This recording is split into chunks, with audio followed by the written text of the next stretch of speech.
Story time! Tara, kwentuhan muna tayo. Real talk tayo mga mama at sir.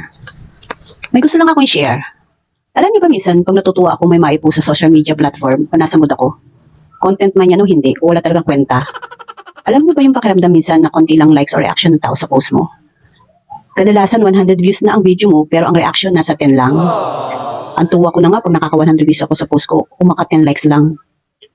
Ang nakakalungkot pa dito, mismong relatives, kamag-anak, kapamilya, or friends mo, hindi yan ilalike o i-share man lang.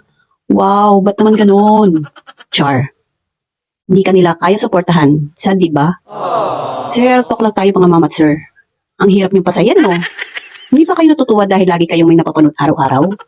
Char lang. Pero ganun pa man, mga mama at sir, okay lang yun. Kaya hindi kayo natutuwa sa mga post ko at hindi ka like-like. Ganun talaga ang life. Hindi mapiplease ang lahat ng tao sa mundo. Yun lang mga mama at sir. Okay, bye!